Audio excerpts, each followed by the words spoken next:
할렐루야. CTS 시청자 여러분 안녕하세요. 저는 요나 3.1영성 원장 이에스더 목사입니다. 오늘은 마태복음 5장 9절 말씀을 통해서 복이 있는 사람, 화평케 하는 자라는 주제로 함께 은혜를 나누려고 합니다. 하나님 앞에서 가난한 심령과 애통하는 마음을 갖는 것은 하나님의 백성이 되기 위한 조건이라 하겠지요. 그리고 그런 자에게 나타나는 특징이 바로 온유함, 의의 줄임과 목마름, 긍휼히 여김, 그리고 마음이 청결함이 있습니다. 이제 예수님께서는 이 세상에 대한 하나님의 나라 백성들의 역할에 대한 말씀을 해주십니다. 저체 이 세상 사람들도 하나님의 백성들에게 기대하는 것이 과연 있을까요? 세상은 그리스도인의 삶을 잘 이해하지 못합니다. 왜냐하면 자기들이 살아가는 방식과 너무나 다른 모습을 보이기 때문입니다. 그들이 보기에도 직장 생활이나 취미 생활보다 훨씬 더 중요한 무엇을 추구하는 사람들 같습니다. 그래서 세상 사람들은 전혀 관심이 없는 듯 보이지만 사실은 그리스도인들의 삶에 대해 궁금해합니다.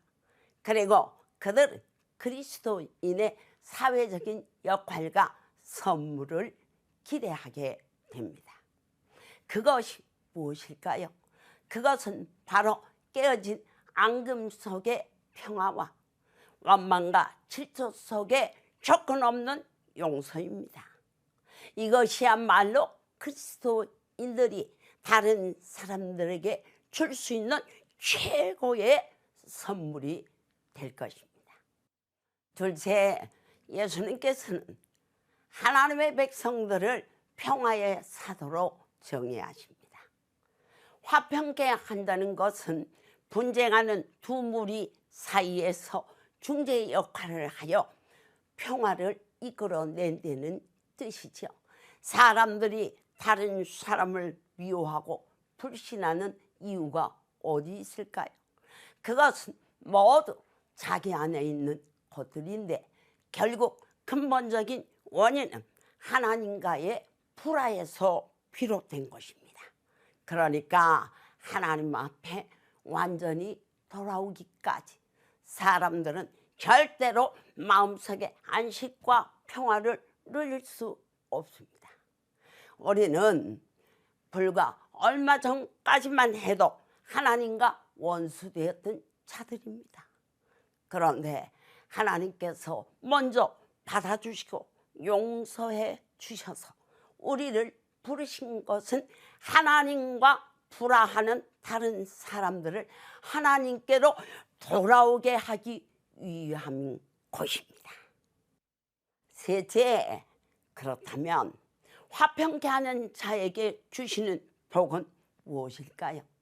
예수님께서는 하나님의 백성들이 갖는 특징과 함께 그 하나하나에 대하여 매우 귀한 복을 약속하셨지요. 그래서 화평케 하는 자에게는 하나님의 아들이라 일컬음을 받는다고 하셨습니다. 여기서 일컬음을 받는다는 것은 유대인들에게서 볼 수 있는 아버지와 아들의 특별한 관계적인 표현입니다.